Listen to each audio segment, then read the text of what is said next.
Okay, it looks like we are live. Let me go close the door.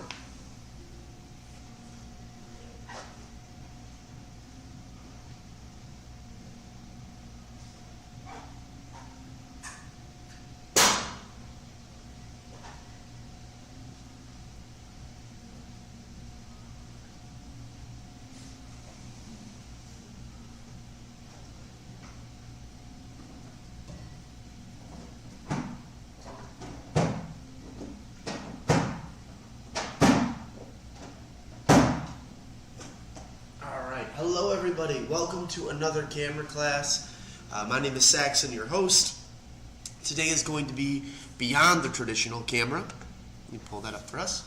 So what are we talking about today? We're going to be looking at things that go beyond our regular camera. Things like drones, GoPros, 360 cameras, and camcorders.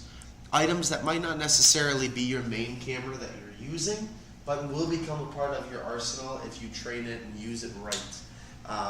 There's a lot of benefits to it, and that's kind of what we're going to be looking at today. So without further ado, let's get started. So why advance past your camera? Portability and travel is a big one. These are all very small, portable, and very user-friendly. They're very durable products that also offer a lot of waterproofing. The camcorder and the drone, not so much. But these 360 cameras and GoPros and action cameras are great. They also, for the most part, have an unlimited recording time. So when you're looking at products like this, some of your regular cameras might time out at 30 minutes and you have to restart the video. Whereas with these, they allow you to go past that 30-minute threshold. The ability to fly and record over great distances is another big one too. The fact that with these drones that you're able to get into the air and fly and record at the same time, they're pretty unique and special in that case. Definitely would recommend, definitely a lot of fun.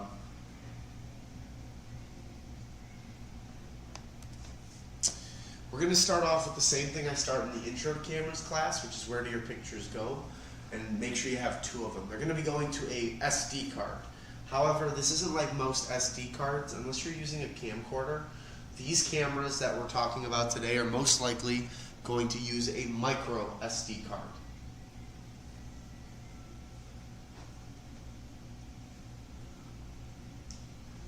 So first thing to be aware of in this case, your camera for the most part is going to have some to no internal storage. Things like the drones have about 8 gigabytes worth of storage. Other products offer none, so you're going to need a memory card. You want to get something with a good read and write speed, something that's fast and quick to the gun. Again, there's many different models out there, but things that are high speed, are usually 60 to 90 megabytes a second. That's a good mid to high speed card for the products you're using. Lastly, I would recommend doing something with at least 64 gigabytes or higher in the storage. It's a great way to save your information, but it's also good to have plenty of room on there, especially as you continue to save and download information from the camera that you're using.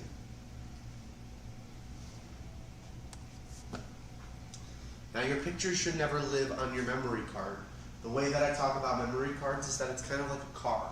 It's meant to get you from point A to point B, much like your camera, or your memory card in this case, is to get your information from the camera that it's recording on to your computer, which you're downloading it to then edit, distribute, or save.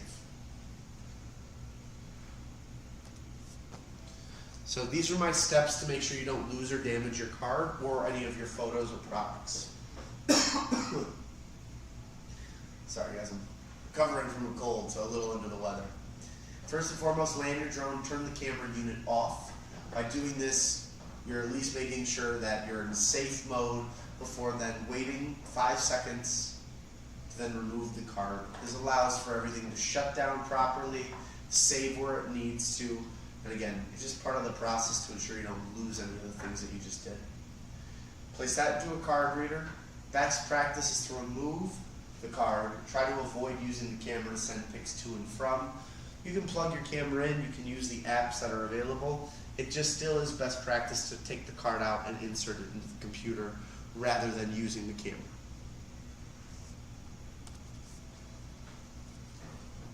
Here's some examples of card readers that are out there. These are good, simple card readers. You can get as crazy as you want with them or as cheap as you want with them. But having one is really important, and it's a good accessory to have in case you aren't able to use any of the wireless transferring features.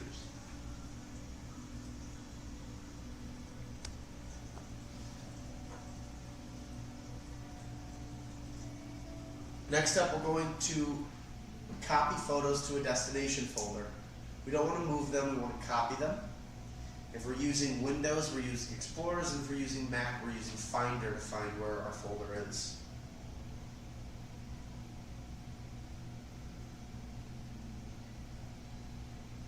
Next, we're going to copy them to another place, an external drive.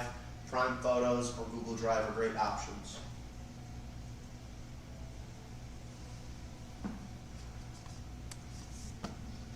Eject your card before physically removing it.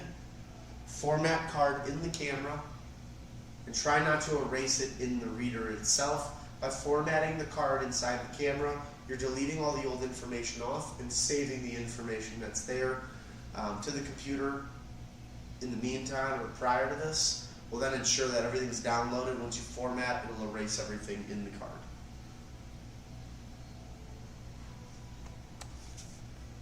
Here's your backup plan, or here's the visual aid that I have to show you step by step. We start with the SD card, we move to the computer, we also then save it to the hard drive or then to a cloud-based solution.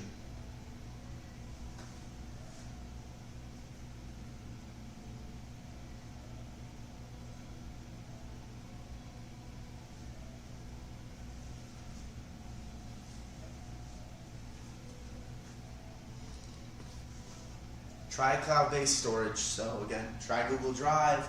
OneDrive is available if you're using Microsoft for your emails or for your work. And then Adobe Creative Cloud also exists. That's a paid-for service, but it's a nice one because then you get the access to the apps and the editing softwares.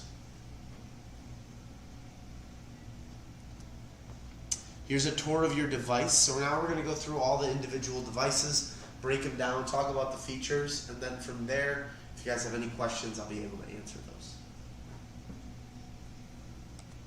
Let's start with GoPros or action cameras. There are two main buttons on the unit. The top button is the capture button. Takes a photo or starts and stops your video. The side button is the power button.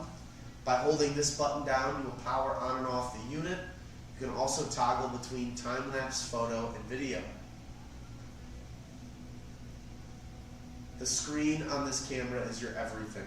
This gives you the control over all different sorts of features that it has to offer. Those features are not limited to, but are as follows. Your FPS, the angle and lens millimeter size, your video quality, hindsight, and hypersmooth. Hindsight's its ability to focus on people or targets. Hypersmooth is the ability to keep a nice stable video even if you're mountain biking. The front screen is going to show you your video and duration during a selfie mode, so you can actually see what you're recording if you have the camera flipped and pointed towards yourself.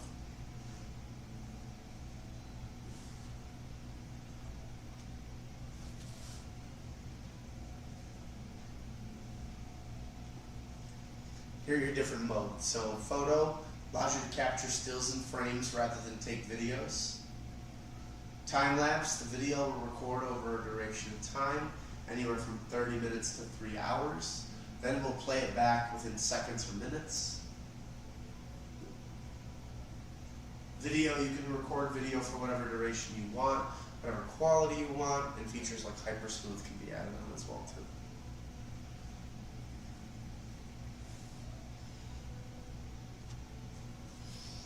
Here's some images or resources of kind of the different types of clips that you can get when using these cameras. You can see how durable the products are, being able to take falling, mud, water, even just the vigorous motion of lacrosse where you're getting body checked or hitting people. All that stuff these cameras can take and more. They're extremely durable products, and that's why people are buying them and using them for this type of purpose. There's not many other cameras like this that can offer that for you.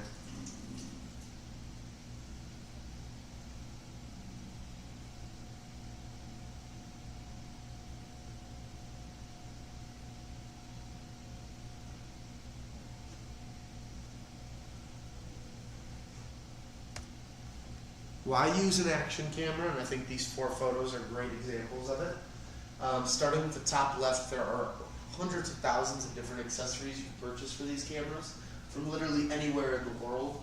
So if you buy one of these for vacation or for something else, and let's say you don't buy an accessory for it, you'll most likely find it somewhere, anywhere, and you can get it delivered almost next day or same day. These products are readily available and they're found everywhere. The underwater capabilities on the bottom left are really exciting.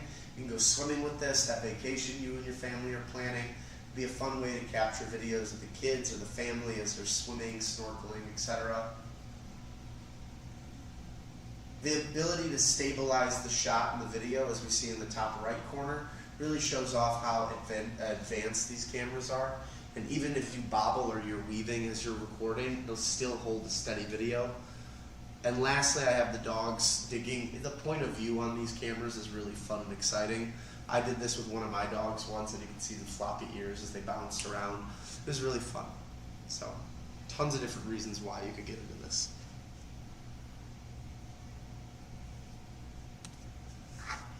Drones. There's different drone types out there, but as you can see, or as I will deduce for you, these drones that are showing here are going to be quadcopters.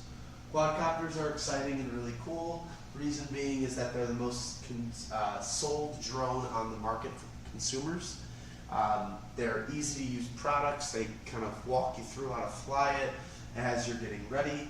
And they just offer you kind of a lot of different versatility and features that might not be readily available, you might not have seen before.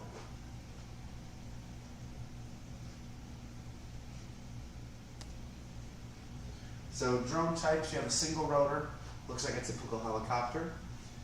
The quadcopter, which I just talked about, which is the most popular style of drone sold on a consumer level. You have 2 versions, an FPV and a Cine. FPV needs goggles to fly, but typically only comes as a quadcopter. And lastly, you have the Cine, which flies as a quadcopter, but has a high quality camera and tracking feature. Hexacopter is a 6-bladed copter, great for filming, stability in the air. Then a fixed wing rotor, more of a plane experience, great for people who want less of that copter experience and more of a plane.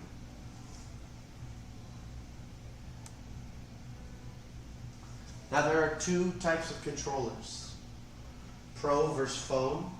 The drone will require some form of screen to be used while flying. DJI, for example, will have you connect to the phone with the controller. Other Pro controllers will have a screen built in, and they will show you everything on that screen.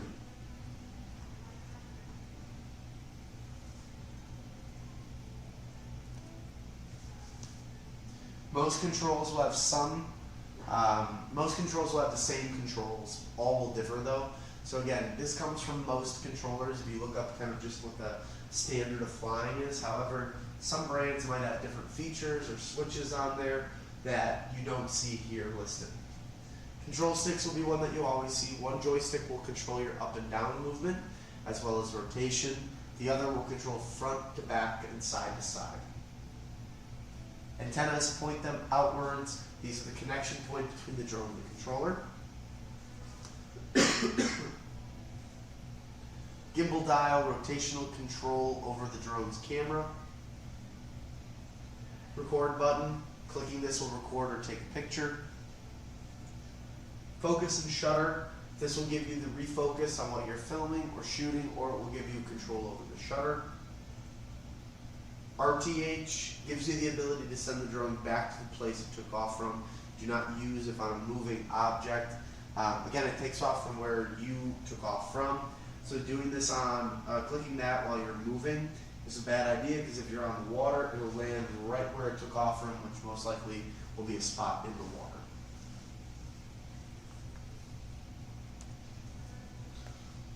On the screen, this is what you should expect to see while you're flying.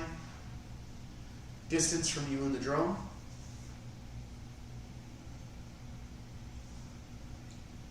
altitude of drone, the ability to switch between photo and video,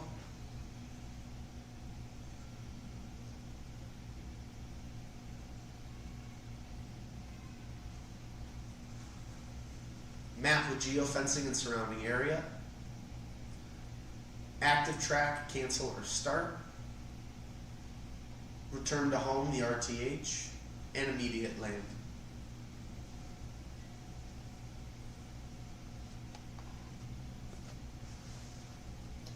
Now this is probably the part where it gets a little more complicated and technical. This is one of the few camera products that have something with permits, the FAA, and what's called geofencing.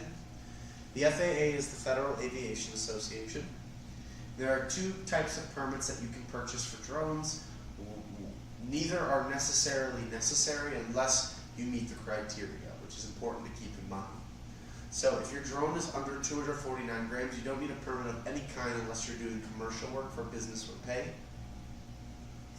Registering your drone can be accessed on the FAA.gov website, costs about $5. It includes a course and information needed to read. After completion, you must clearly write out the permit number on the drone. Part 107, you pay $175. Take a course on flying. After completion, you can now do commercial or business-based work with your drone.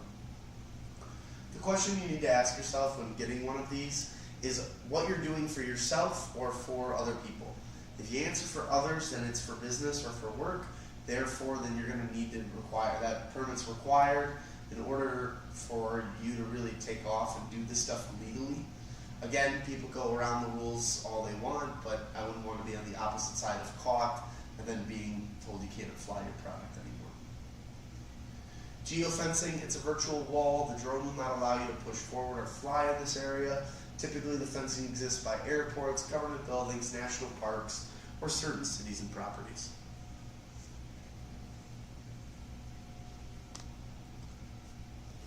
And here's some clips of the drones, different flyovers that you can do, the tracking features that's available on there, and just kind of the scope or the coolness of these products.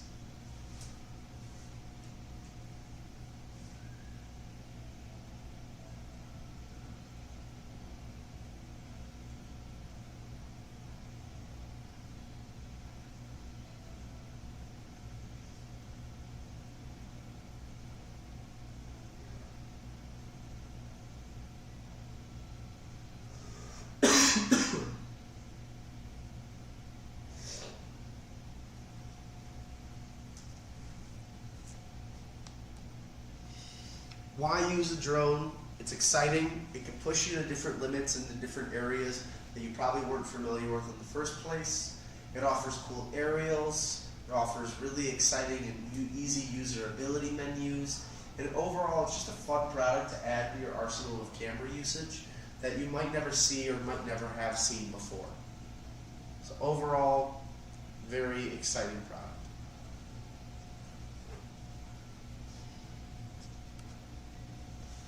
Camcorders. This is more of a simple one, straightforward, but camcorders, I still have people who ask about them. Again, if you're not looking for a photo experience and you just want video-centric or video-oriented products, this might be the more artistic or more correct direction for you. With this being said, on the controls itself, you have a power button, a record button, the zoom toggle, a photo button, focus knob or dial, iris or aperture control, shutter speed, white balance, and playback controls. The reason that those things matter in general is because understanding where those buttons are or that those buttons exist on the camera really does help your video game a lot, just being able to find and identify those switches. Things that you should be aware of on your camcorder itself, important settings to play with and look at. Video quality, setting your camera for HD, 4K, or any other qualities it's capable of. Image stabilization, setting your camera to have it on will ensure that you have a non-shaky video. Face detection. Most camcorders have an auto face detection, which depending on what you're filming can help keep humans in focus. Frame rate, the rate at which you're capturing frames for your video. Lesser rate, better for simple or standard videos. Faster rate for sports, action, or slow-mo. The bit rate, setting this helps keep your camera, helps your camera take in information. The higher the bit rate, the more info your camera is taking in. Exposure controls the darkness and lightness of your video.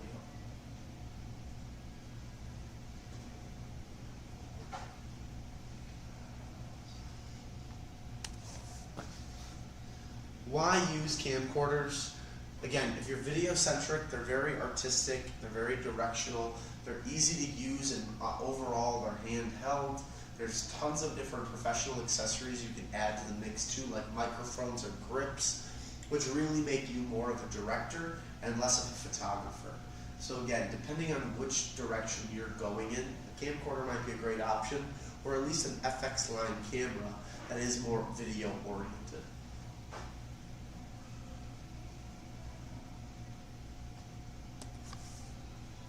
Lastly, 360 cameras. One of the most popular type of camera on the market nowadays. 360 cameras are kind of unlike anything else you've seen before. Their theory is shoot first, think later. You can shoot an entire video and then go through and edit at the very end. So it works and functions like other action cameras. Has two 180-degree firing cameras. Works with one or both cameras. Can hide or make selfie stick invisible. Creates a third-person view unlike other cameras. Videos can be viewed with a VR headset. It's small, it's compact, it's durable. They're really cool, fun, exciting cameras. So you can see on the top left, you can move and orient yourself while filming, or you can do this all in post using the app, which is down below. From there, then you can get fun shots like this, or more centralized and regular looking shots as well too. But it's a new, exciting, fun twist of a camera that makes shooting a lot less time consuming in the beginning part of it, and allows for you to be very creative, free, and open, and then get more into the nitty-gritty after you're done. Why use a 360 camera? They're versatile, they're fun, they're exciting, they're new, but they'll also offer you a lot less time, or a lot less need to focus. They'll offer you a lot of new features that are exciting, giving you the ability to just shoot and then think later.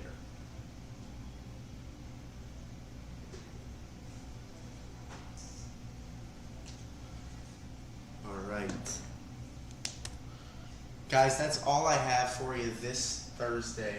Next Thursday is going to be in March, so we'll be, May, so it will be our first Thursday of the month. Let me look at the schedule real quick to see.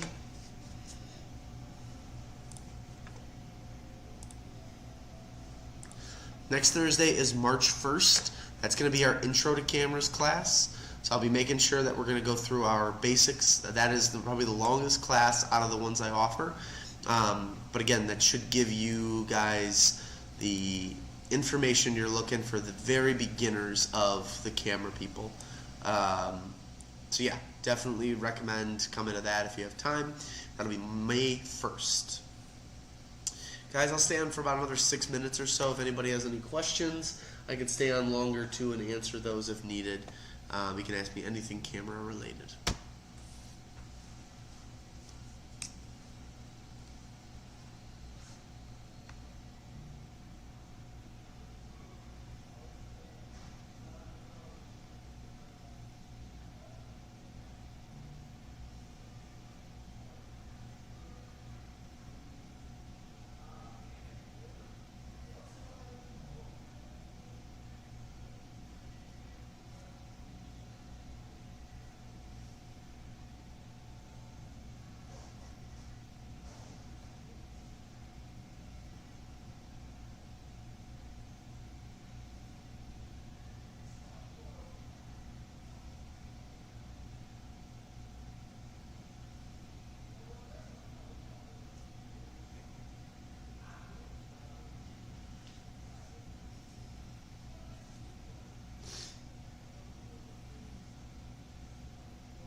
Alright, well, it doesn't look like anybody had any questions for me on this one, so I'll end the class a little early. Guys, my name is Saxon. I'm your camera host. We teach this every Thursday from 5:30 to 7. Next Thursday, May 1st, is going to be our intro to cameras. It's our first class of the month. Can't wait to see you all there. Have a great day, and as always, keep shooting.